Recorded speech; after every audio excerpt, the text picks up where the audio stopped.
Hi everyone, it's Paul from Alexandria Knife Sharpening and Laser Engraving, and thank you for visiting my channel. If you haven't yet, please like and subscribe the videos that you watch. If you haven't noticed, we are really close to hitting 10,000 subscribers. In fact, at the time I'm making this video, we were at 9,997. So it might even happen by the time this video is out that we hit 10,000. So that's really awesome. I wanted to point a couple things out to you. If you're looking for where do I get some of the things that you see in my shop and in different videos, look straight up top here if you're on my channel. Right under where it says Alexandria Knife Sharpening and Laser Engraving, you'll see a link. The link, if you click on it, on the left side of the link will bring you to a website, which is my website. It's a page on my website where I keep an ongoing list of links to most of the items that you will see here in my shop. Now, it's not absolutely everything, but it's a good majority of the stuff. The other thing is if you click on the right side, you'll see it says and more links. So I think there's 7 links in there right now. I have 7 other links in there that you guys will find very useful for knife sharpening and laser engraving stuff. Take a look at those, check them out. One of the real popular ones where people always ask me, where do I get my belts from? I get my belts from Cliff Curry. Cliff Curry's link is up there, and along with some other links that are worth your time and checking out. The other thing that is really awesome that's about to happen, I have some cool new reviews coming up. One half of the fiber laser arrived today, which is the conveyor belt, and the fiber laser from xTool is supposed to be here on Monday. So it's coming next week. I'll get it all set up and we'll start using that new fiber laser for doing knife engravings. That will be really cool. Another awesome thing that I'm going to be reviewing soon is TSPROF contacted me again and asked me if I would like to review the KO3 Hunter, their best sharpener. Of course I said yes, I would love to review it. They're also sending me their newest diamond stones, which are supposed to be long-lasting diamond stones. I actually asked my rep, Victor, who's really awesome that I deal with there. I told him, I said, you know, I'd really like to give something back to my audience.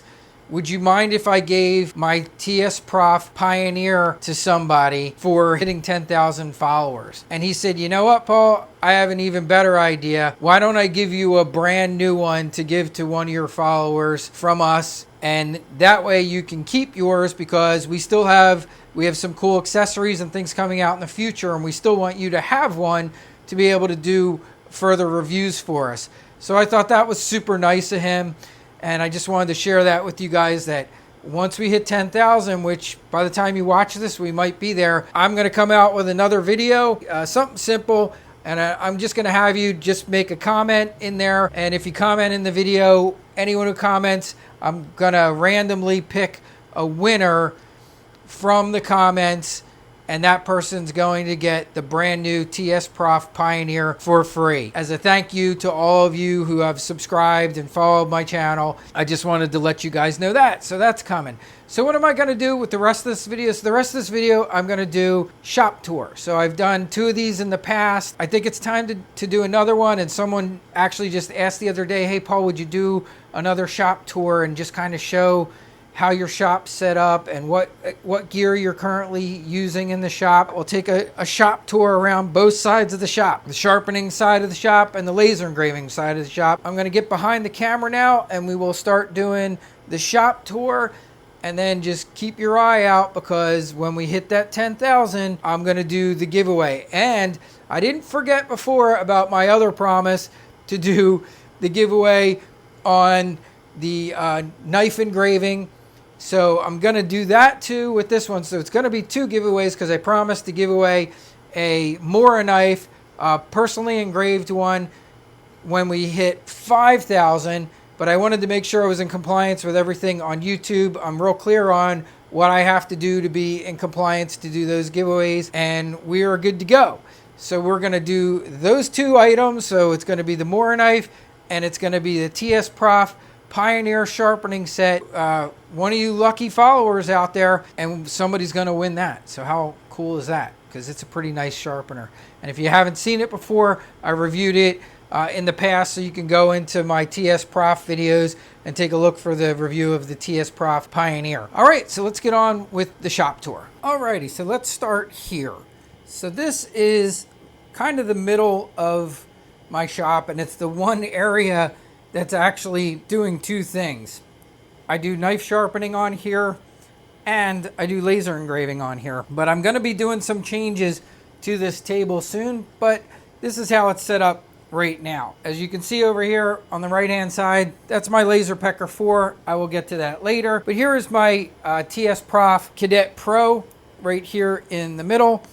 Down below, I keep my other parts for my TSPROF Cadet Pro. And if I'm going to be doing sharpening on the TSPROF, I pretty much do it here on this table, and this is where I'll work from. Now, as you look to the left here, you'll see the digital microscope. This is the GokaFix digital microscope. I've done reviews on this. It's been really great. A lot of you have purchased it. I know that for a fact, and I appreciate all of you guys that did go out and get that because that was a review item that I did for the company. They sent it to me to check out. For a few weeks, was really happy with it, and then decided to offer it to everybody. They gave us a nice little discount code, and it's been really popular with a lot of sharpeners. I have jumped on this one, and someone just the other day told me that they're still honoring. They told me it was only going to be temporary, the discount, but someone told me they're still honoring it. So just a day ago, somebody got the discount on here, and it was a pretty nice discount that I think it was like 20% or so that they gave us on this microscope. I love digital microscopes for sharpening. They give you lots of information, and I think if you're starting out too, this is something that will speed up your learning process big time. I don't even just have one microscope. I actually own a couple of them. I use two actively in my shop. You'll see the other one and where I keep the other one. Definitely having one is worthwhile. That's this table. It's my TSPROF. It's my microscope. Then down here is like storage for some of the cases and boxes that I put the jobs in. Over here to the left, this is just Smart Pad. It's not a iPad or anything. It's like a little Samsung pad. And as you can see, what that is that's actually the outside of the shop. Right out here is my shop door. This is my drop boxes. It's just a video camera I have on the front of my house, but it lets me know when someone's here. So since I'm working out in my garage and it can be noisy sometimes, I hook this up so that I can see what's going on and when someone's at the door. Because even though I do have a little bell that they can ring, sometimes they don't hear it if it's noisy in here. But I can usually see them on the camera, and I know that somebody's there. So that's all that is. That's the camera for the shop. Straight down here, you'll see I'm going to do something more on this, but this is the whole iteration of our belt splitters. So this is the first one that I ever purchased. This was the one that one of our followers, Michael, I believe it was, came up with. And then another one of our followers saw that, and he went and designed this one on a 3D printer. And this one he sells on Etsy. It's really cool. So I have the three of these.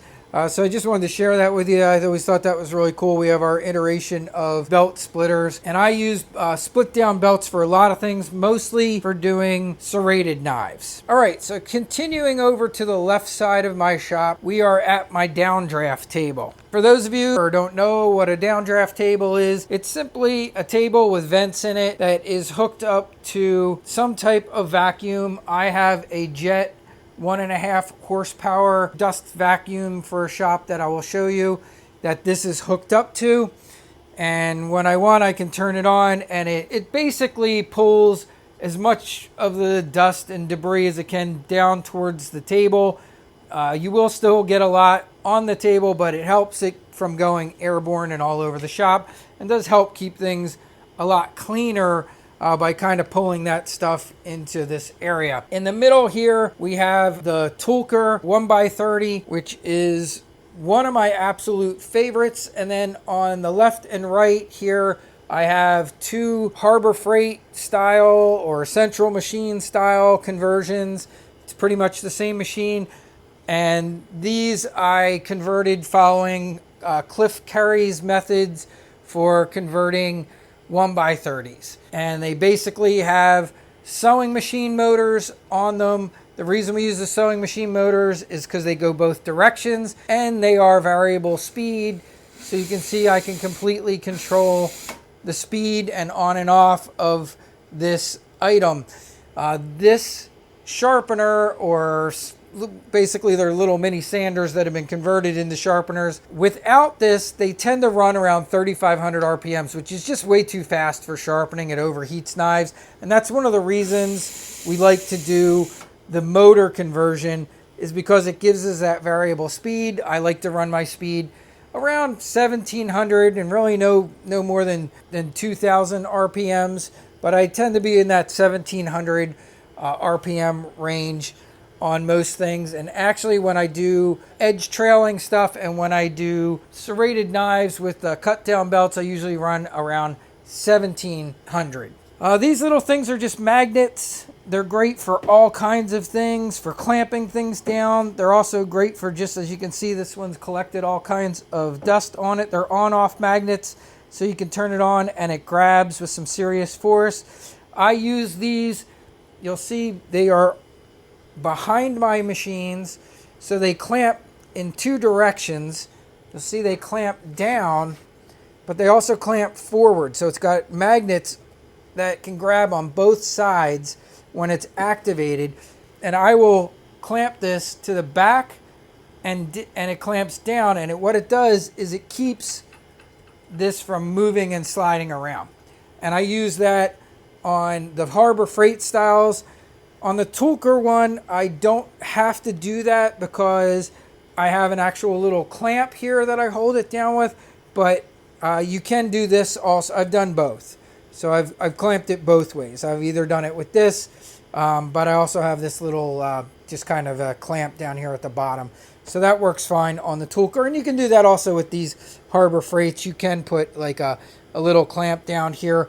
But I actually like the magnets because it's kind of doing a dual purpose. It also helps collect some of the metal dust. Right below here, I'll just show you, I have some toolboxes and storage hanging off of here. These are simply little shower hooks, but what I do is I'll hang other belts and belts that I use a lot. Over here you'll see like the current split belt that I'm using for serrations is here, because this is the machine I usually use for doing stropping or serrations. So I have a strop there, and then I have the one split belt. I have other newer split belts over on the side. Mostly I use the Toolker with my Cubitron belts, so I have that there. But I also use this when I do boning and fillet knives because I like to work on the top of this machine, and I have done a video on this recently. This table is height adjustable, so I'm going to show you here.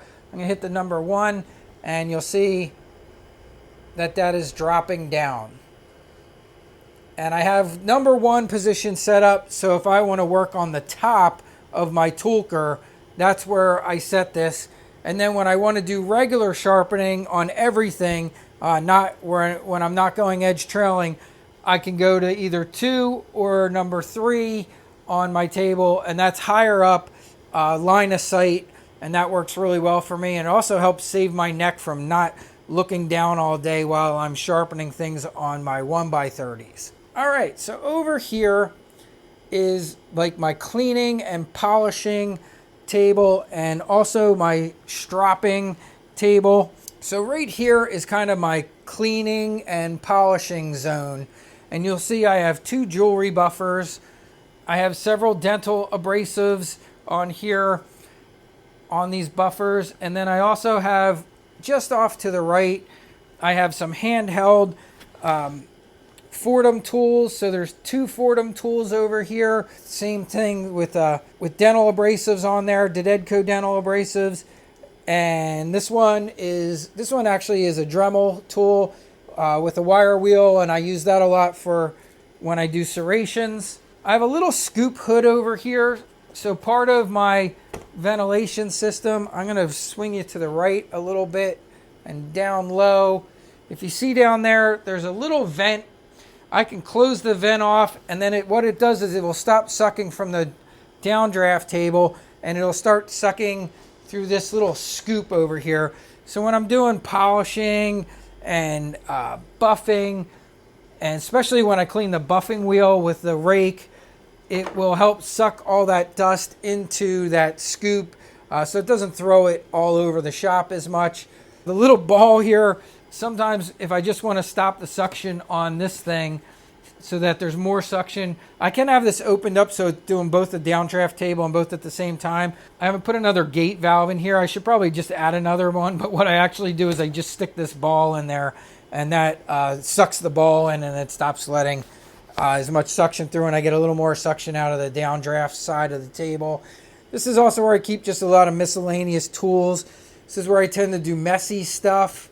If I have to clean things, polish them, I do them on this table over here a lot. All right, so we're going to continue a little bit more to the left, and here you will see my other microscope is my Tomlov digital microscope. It's on a really cool arm, and it holds the screen up top there, and that's so I can check knives sometimes after I've stropped them. One of my favorite ways to strop knives and strop things is right here on this variable speed grinder. The leather flap wheel on the one side. On the other side is a paper wheel.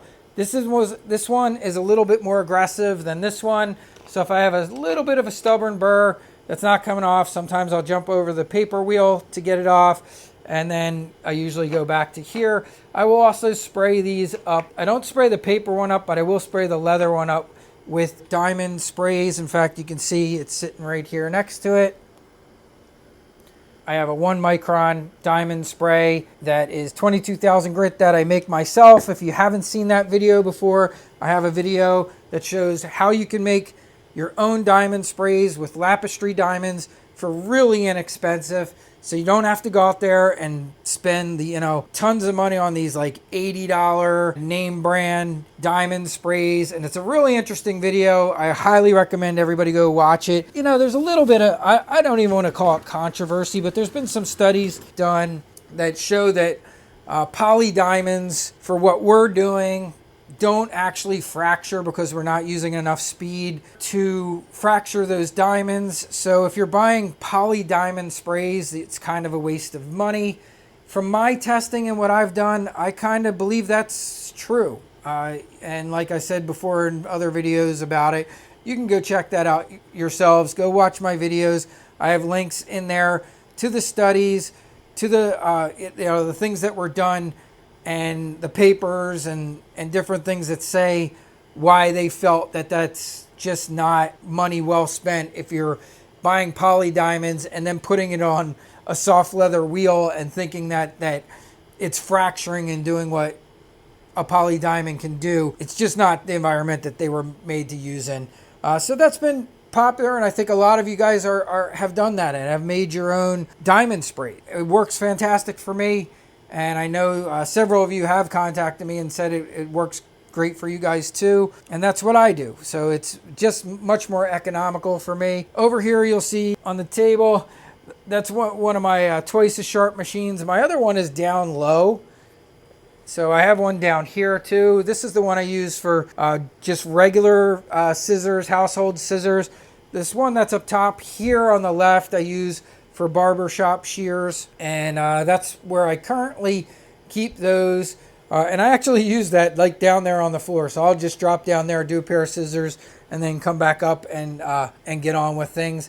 Barbershop shears, I don't do a ton of them. I get them in every once in a while. So that one doesn't really have a permanent home. It's actually just sitting up there. That's not where I use it. I'll move it if I get barber shears in. I actually did just get a giant collection of scissors in, so I'm going to be doing a lot of scissors. I mentioned before I have a woman who owns a tailoring shop in Old Town Alexandria. She sells all kinds of fabrics and stuff, and has girls that are cutting fabric all day for things, and she brings in a lot of these really cool old cast iron scissors. I've been servicing her scissors now for, I think it's about 3 years now. And some of these scissors are old. She's owned the shop for 40 years, and it's been there even longer. She bought it from somebody else, and some of these scissors were original to the first owner. She's been having a hard time getting the girls to buy and try new scissors. Some of them are so attached to the old scissors, they just keep begging me to sharpen them. That's my scissor stations. I have the two twice as sharps there that I use for scissors. Over here we have one of my movable toolboxes. So I have this toolbox on a slider here, and this is the custom made 2x42 buck tool that I converted myself. As you can see, it has a similar Kansu sewing machine motor on it with a arbor coupling, and that is so that I can run this in either direction. I can run it edge leading or edge trailing. This machine runs quite fast by itself. It is not a low speed machine, so I actually don't use the buck tool motor at all. This was really designed more for knife makers who have a lot of material to remove, and I didn't want it running that fast, so that's why I did the custom conversion. I do have a video on it that shows how I did that. It shows where I got the parts from to convert this buck tool into the knife sharpener and tool sharpener that here. I also use this with conditioning belts, so this is where I'll run my big 2-inch conditioning belts that I get from Cliff Curry. If I'm reconditioning the surface of a knife, I will a lot of times do it on here. I do also have them for the 1x30s, so sometimes I'll do it on the Toolker, but I can also do big belts on this nice 2x42. This is also where I sharpen machetes, have touched up and done things for lawnmower blades on here.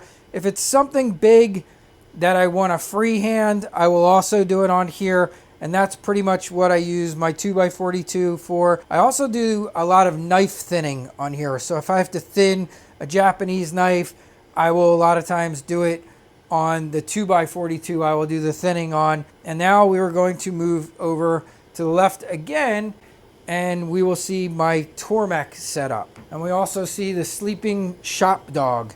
That's FREDO, my good buddy. He has been with me for 14 years, and he's just a great dog, and he loves to be with me, and he spends the whole day in the shop, hanging out, protecting the shop. And I got him when I was a police officer. Someone dumped him on the side of the road, and we ended up adopting him, and that's how he's been with me for all these years, and he's usually here in the shop. All right, so right here is 2 of the 3 Tormeks that I own. This is a Tormek Black, the 50th anniversary edition. I bought it because I thought the Tormek Black looked cool, and also because it came with I think it was 50-year warranty. It's something crazy. I think they gave it a 50-year warranty. Tormeks have incredible warranties to begin with, and they really just don't break. Like, you will see many guys that are like, oh, I have a 30-year-old Tormek and it works great. Before the T8, there was a T7, and there are many, many, many T7s that are still running great, and even older. The Tormek machine, they have changed it over the years, but it's not drastically different. They work really, really fantastic. They are one of the very best, in my opinion, guided sharpening machines that there is. I just really like mine a lot. And this is where I do a lot of my higher end stuff. So if it's expensive Japanese knives, I will do them on the Tormeks. If it's EDC knives, I do them on my Tormeks. Especially if they're super steel knives, I do them with my diamond wheels on the Tormeks. I also have CBN wheels. I usually use the CBN wheels more than I use my diamond wheels. I've had some super steel knives in, and I put the diamond wheels on.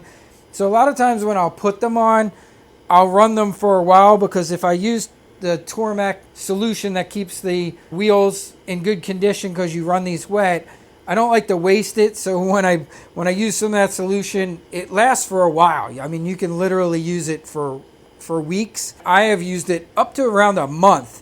And then eventually, it's time. It just gets, too nasty, and it's time for it to be tossed out. But I like to get my use out of it. I never really break these out if I break it out and use it for a super steel knife, then I also start using them, for the next couple weeks with the diamond wheels on them. And then I'll put them away and put the CBM wheels on.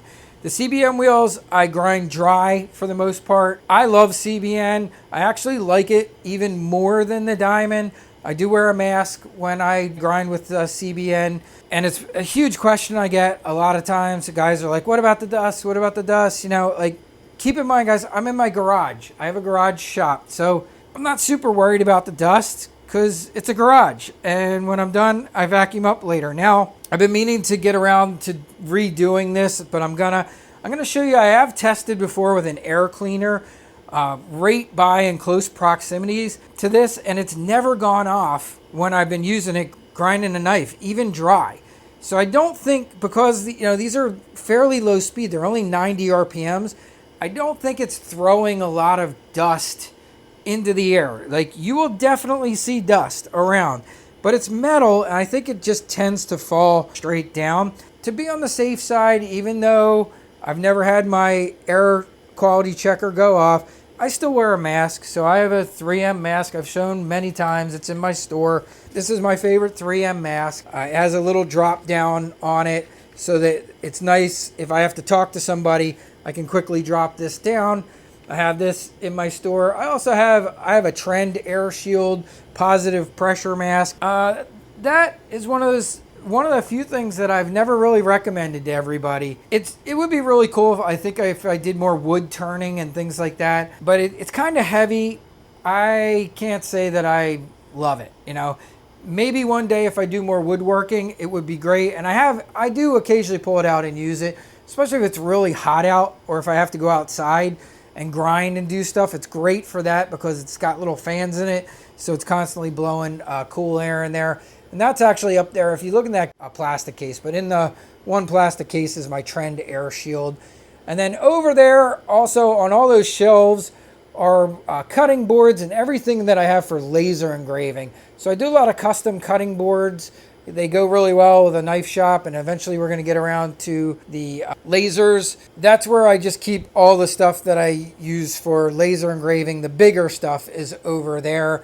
The reason I have my Tormek set up like this is basically I go from one to the other. I usually do a 2-wheel process. This is the Tormek coarse wheel, and this is a 1200 grit. When I run CBN, I'm usually running a 200 grit CBN and a 1000 grit CBN over here, and I will jump back and forth. I set one machine. The nice thing about having two T8s, I can take the guide out, move it to the other machine, and I don't have to set any angles or worry about it. And I do have another video coming out as an update to this. This thing is just fantastic. This is the new Tormek knife angle setter, KS123. I think I got that right. If not, I'll correct it in the description. It is fantastic. It's one of those things we've been waiting for years, as if you're a Tormek predominantly knife sharpener, was replacing the regular Tormek, the WM200, which is great for setting angles on tools, on chisels and bigger things. This thing is just awesome for setting the angles on knives quickly and being able to use multiple wheels, stones, whatever you want to call them. And I have a video out there if you haven't seen it, where one of my complaints and one of the reasons I never loved my Japanese Waterstone was because going from my T8s to the Japanese Waterstone, trying to get the angle just right, there were times I made the knife more dull, and that should never ever happen. Since getting the Tormek knife angle setter, that has stopped happening, and I can go from a diamond wheel to my Japanese Waterstone, even though it's a completely different size, set it with this, and the angle is spot on, and it works great. So that's just really cool. This table will be really quick. This is where I make a lot of the videos and live streaming, and where I work from when I'm on with the Guild of Professional Sharpeners. We do our Zoom calls. This is where I work. I have an Alexa over there, which is basically so I can listen to music. I'm actually watching the Alec Baldwin Rust trial. I'm not really watching it, but that's the trial going on there. I listen to it. And that's my website over on the left side there. So this is just a table where I will do more work at, and that's pretty much all that's going on there. Over in the corner is my air conditioner, which is the only reason I can work in here on hot days. And you can see I also have a big giant DeWalt fan, and that has helped also. I've done many videos in the past, and it is something you have to think about, guys. Especially if you're working in a garage, or depending on where you live. You know, I'm in Virginia, and it can get really hot in here. When I didn't have air conditioning, that only lasted for one season, and I went out and bought a portable air conditioner, and it's still not, enough at times. This week we've had weather in the high 90s with 90% humidity, and by 4 o'clock it was still unbearable in this shop. In the future, I am hoping, my wife and I've mentioned this before, are looking for a new home in the area. I do hope to have a bigger garage. I do hope to eventually try and find a house that has either a detached 2-car or maybe even bigger shop on the property. That is my ultimate goal, will be to have that, and hopefully that maybe comes into play at some point. All right, so now we're back up to the front where I started the video at, and right here on the right is my 40-watt xTool S1 laser, which is a cutting laser. I have plenty of videos on this. It can do knife engravings. I've done knife engravings in here with the 2-watt infrared head that can go on that laser. It currently has a protective case on it just to protect the glass. And then over here is another S1 laser. This is a 20-watt. So it's the same exact laser, but a different wattage. 20 watts are a little bit better at engravings, and they can cut too, but not quite as thick a material as the 40-watt laser can. So I have the 2 S1s, and then lastly, I have a laser Pecker 4 over here, which is a 10-watt blue laser, and also has a 2-watt IR laser that can do metal engravings. And this one I use a whole lot too. It's great for doing small knives, and it is soon probably going to be going inside my house temporarily, because I do have the xTool F1 Ultimate laser. The F1 Ultimate is a fiber laser. It's a 20-watt fiber and 20-watt blue laser coming, and I believe we will be putting that on this table, definitely for review purposes and to show everybody. I haven't quite decided where its permanent home is going to be just yet in the shop, so might have to find another spot for that as we clear some things out. Because I do use this table a lot with all my TSPROFs. But I think I'm probably going to move this into my office inside of my house and probably put the fiber laser here, if it can fit without getting in the way too much of the TSPROF gear. And that's it. So that is the shop tour. Oh, I will show you this real quick. If you're wondering what that is in the back, this is the ventilation system I have for my lasers. So all my lasers have vent tubes that vent to the outside, so they will draw dust and smoke out. Because of the cutting lasers, they can make a good bit of smoke and dust. When you have something like that, you definitely want to vent it outside. There are people that use these in offices. You can get window vents for them that work really well, so you can vent it out a window. I don't recommend so much the air cleaners. I have air cleaners for my laser Pecker down here. If you haven't seen it before, I have a whole review on this laser Pecker 4. It is a fantastic laser. If you want to get into engraving, this is one I can highly recommend as a first choice. I would also say the S1s are also could be a great first choice for you if you have the space for them. Awesome choices for a first laser. This will give you the ability to cut and engrave, and this also, same thing, has the ability, it's really 2 lasers in one. These can be 2 lasers in one, but you have to, that's the head right there. You can see it's the 20-watt head is in there, but I have a 2-watt IR head that can go in there for metal engraving. I just have to take that out, put that in. On the laser Pecker, I don't have to take anything out, and I've shown this in the review of it. It's built in there. I literally touch a button and I can go to the other laser and engrave metal with that laser. Phenomenal laser. All my lasers I'm super pleased with. I'm really happy with all of them. And these are all great starter lasers if you want to get into laser engraving. If you have the garage space, if you think you're going to be cutting wood and things like that, you might want to look towards the S1. If space might be an issue, or if you're going to do events, if you're going to do mobile sharpening, then I would look at the laser Pecker 4 is a fantastic option. And they also just came out with a laser Pecker 5, which is a fiber laser. That's awesome. And their fiber laser, again, is compact. It's about the same size, to my understanding, as the laser Pecker 4. The new xTool F1 Ultimate is much bigger than the regular F1. The regular F1 is very comparative to this laser right here. If you're an xTool fan, you really can't go wrong with that laser either. They are both fantastic starter lasers that will engrave metal. All right, so that's it, guys. That's the updated shop tour. I hope you enjoy that. Please like and subscribe. And like I said, when we break that 10,000, be prepared and be looking out for the videos where I will announce the giveaways for the TSPROF Pioneer and the personal engraved Mora knife from me. And have a great day, everybody. And thanks for checking this out.